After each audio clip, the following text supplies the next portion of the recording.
ئێمە هەفتەی 2 ڕۆژانمان هەیە، دووشەمان و پێنجشەمانمان هەیە. باش وەستەکەم زۆر پرسیارێکی بوو بەس تەنها لە هەفتەیەکە 2 ڕۆژ. باوەڕتە بێ ینی کە سەر و پێ شتێکی زۆر ئاساسە، ینی بخاوێنکردنەوەی زۆر ئەوێتن کە خەڵک زۆر داواکە کە ڕۆژێکی زیاد بکەین،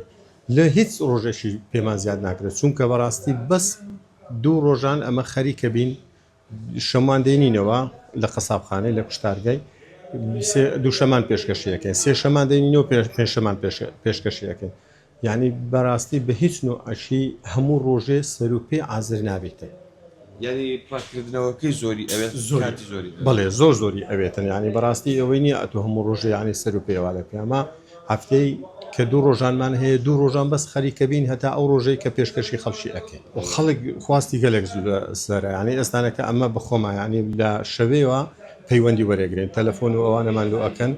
ناویان ئەنووسین لۆنی وەڕۆیەکەی دێن سەفەری ئەبن بەیانیانیش لێرانە خەڵک زۆر ڕوومانتی ئەکاتن خواستەشی زۆری لەسەر بێوێت پێش وەختە تەلەفۆن بکە ئاگادارتان کات. بەڵێ ئەرە وڵات تەلەفۆن بکات چکە ئێستانەکە ئەمە زۆر جار وایە خەڵک داوا ئەکاتن هەتا ئێواران هەبێتن بەڵام نتوانین باوەڕتە بی زیادیش چاکەین بەڵام هەر پێڕاناگەین خەڵکیشی زۆر ڕووماتیەکە لە هەولێر دێتن لە دەرەوە دێتن لێرە دێتن هەمووی ینی ڕووی تێکردینە دەخوای بەزیاد.